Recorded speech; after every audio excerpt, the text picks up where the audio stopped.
Hello കൂട്ടുകാരെ, ഇന്ന് നമുക്ക് കിച്ചൺ ടിപ്സ് ആയിട്ടാണ് ഞാൻ വന്നിരിക്കുന്നത് കേട്ടോ.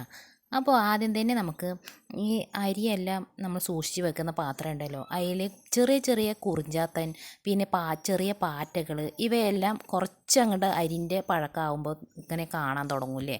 അതായത് കുറച്ച് ദിവസം ആകുമ്പോഴേക്കും ഈ കുറിഞ്ചാത്തൻ്റെയും ഒക്കെ ശല്യമാവും. അത് മാറാനായിട്ട് കുറച്ച് ഒരു 2-3 തണ്ട് കറിവേപ്പിലയും പിന്നെ പനിക്കൂർക്ക ഇല ഉണ്ടല്ലോ, അത് ഒരു അഞ്ചെണ്ണം എടുത്തോളൂ. അത് ഈ അരിയിലേക്ക് ഇട്ടിട്ട് അതിൻ്റെ മേലോട്ട് കുറച്ച് അരിയൊക്കെ ആക്കിയിട്ട് ഇതിലേക്ക് അടച്ച് വെച്ചാൽ ഇതിൽ കുറിഞ്ചാത്തൻ, ചെറിയ പ്രാണികൾ ഇവയൊന്നും വരാതെ ഇരിക്കും. പിന്നെ തണുപ്പുള്ള സ്ഥലത്ത് അരി സൂക്ഷിക്കാതിരിക്കുക, അത് പ്രത്യേകം ശ്രദ്ധിക്കണം. പിന്നെ വെള്ളത്തിൻ്റെ അംശമുള്ളവിടെ അരി സൂക്ഷിക്കാതിരിക്കുക, അപ്പോൾ പെട്ടെന്ന് തന്നെ കേടുവരും.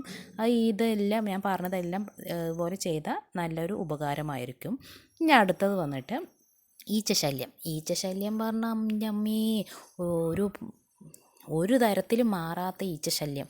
അത് നമുക്ക് വലിയൊരു വീട്ടമ്മമാരെ സംബന്ധിച്ച് അതൊരു വലിയൊരു പ്രശ്നം തന്നെയാണ് അല്ലേ. അപ്പോൾ അതൊന്ന് മാറിക്കിട്ടാൻ വേണ്ടിയിട്ട് ഞാൻ ഇവിടെ ഒരു സവാള എടുത്തിട്ടുണ്ട്. അതിൻ്റെ തൊലിയെല്ലാം കളഞ്ഞ് ഇതേപോലെയൊക്കെ തൊലിയൊക്കെ കളഞ്ഞ് ഒന്ന് കഴുകിയെടുക്കണം കേട്ടോ.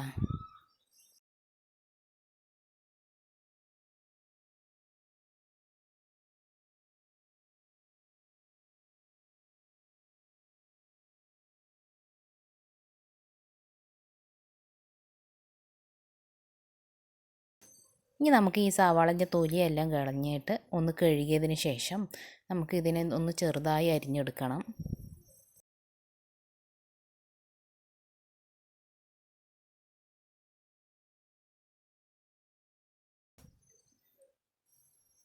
അപ്പോൾ ഇതൊക്കെ നന്നായി കഴുകിയൊക്കെ എടുത്തിട്ടുണ്ട്. അതിൻ്റെ ആ കറുപ്പ് സംഭവമൊക്കെ പോകാൻ വേണ്ടിയിട്ട് ഒക്കെ ആക്കിയിട്ട് ഇനി ഇതിൻ്റെ മേലത്തെ ആ വെള്ള സംഭവം ഉണ്ടല്ലോ, അത് മാറ്റിക്കഴിഞ്ഞാൽ പെട്ടെന്ന് തന്നെ ഉള്ളി അരിഞ്ഞ് കിട്ടാൻ സൗകര്യമായിരിക്കും കേട്ടോ.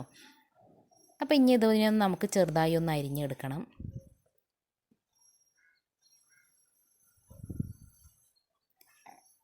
ഇതൊരു മീഡിയം സൈസ് സവാള എടുത്തിരിക്കണം കേട്ടോ ഞാൻ ഇതിനായിട്ട്.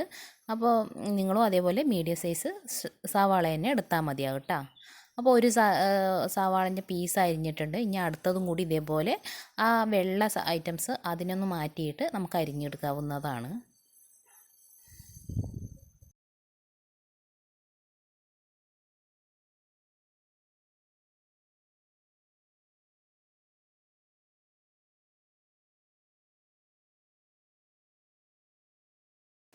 അപ്പോൾ ഇതും അതേപോലെ ഞാൻ അരിഞ്ഞിട്ടിട്ടുണ്ട്.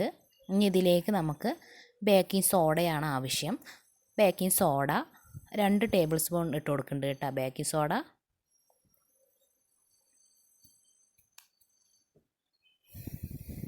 2 ടേബിൾ സ്പൂൺ ഇട്ട് കൊടുത്തിട്ടുണ്ട്. ഇനി നമുക്കൊരു സ്പൂൺ വെച്ചിട്ട് ഇത് നന്നായിട്ടൊന്ന് യോജിപ്പിക്കണം. ഒരു 5 മിനിറ്റോളം ഈ ബേക്കിംഗ് സോഡയും ഈ സവാളയും നന്നായിട്ടൊന്ന് യോജിപ്പിക്കുക. ഈ സവാളയിലൊക്കെ ഈ ബേക്കിംഗ് സോഡ ഒന്ന് നന്നായി യോജിക്കട്ടെ. അതേപോലെ ഒന്ന് യോജിപ്പിച്ചെടുക്കാം.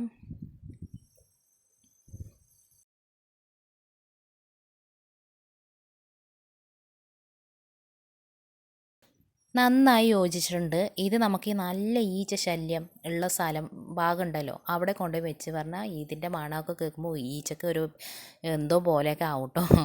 അപ്പോൾ നമ്മുടെ ഈച്ച ശല്യം ഈച്ചകൾ ഒരുപാട് അങ്ങോട്ട് വരാതിരിക്കും. ഇതിൻ്റെ മണം ഈച്ചക്ക് ഇഷ്ടമില്ലാത്തൊരു മണമാണ്. അപ്പോൾ അത് ഈച്ചക്ക് അത് ഒരുമാതിരി ആവും. അപ്പോൾ ഈച്ച ആ വഴിക്ക് തന്നെ വരാതിരിക്കും. അതേപോലെ തന്നെ ചെറിയ ചെറിയ പ്രാണികളും അവയും ഇതിൻ്റെ മണം കേട്ടാൽ വേഗത്തിന് ഒന്ന് മടിക്കും കേട്ടോ ആ സ്ഥലത്തേക്ക് വരാൻ. അപ്പോൾ ഈ ഒരു ടിപ്സ് എല്ലാവർക്കും ഇഷ്ടപ്പെട്ടെന്ന് കരുതുന്നു. അപ്പോൾ നിങ്ങൾ തീർച്ചയായും ചെയ്തു നോക്കുക. അപ്പോൾ ഈച്ച ശല്യം പതിയെ മാറിക്കോളൂ കേട്ടോ. ഇനി നമുക്ക് അടുത്തായിട്ട് മാവ്, നമുക്ക് അരച്ച് വെച്ച മാവുണ്ടല്ലോ, അത് ദോശയൊക്കെ ചുട്ട് കഴിഞ്ഞ് പിറ്റേ ദിവസം ചുട്ട് കഴിഞ്ഞ് ബാക്കി കുറച്ച് മാവുണ്ടെന്ന് വിചാരിക്കുക. അപ്പോൾ അത് നമ്മൾ ഫ്രിഡ്ജിൽ സൂക്ഷിക്കുമ്പോൾ അത് പെട്ടെന്ന് തന്നെ കേട് വരുന്നു. അപ്പോൾ അത് കേടുവരാതിരിക്കാൻ ഒരു ടിപ്സുമായിട്ടാണ് മൂന്നാമത്തെ ടിപ്സ്.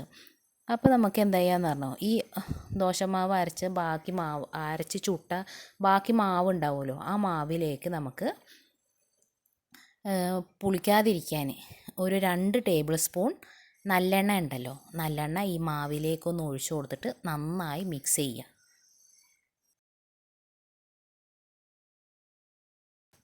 നന്നായി അങ്ങോട്ട് മിക്സ് ചെയ്തതിന് ശേഷം നമുക്ക് ഈ മാവിനെ ഫ്രിഡ്ജിൽ സൂക്ഷിക്കാവുന്നതാണ് കേട്ടോ.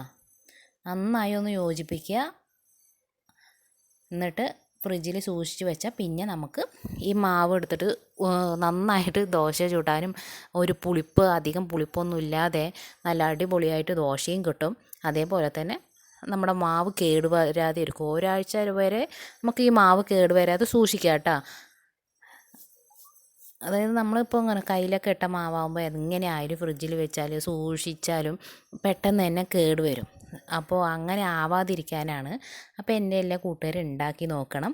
അപ്പോൾ നിങ്ങളുടെ എല്ലാത്തിൻ്റെ സപ്പോർട്ടും ലൈക്കും കമൻറ്റും എല്ലാം എനിക്ക് വേണം കേട്ടോ.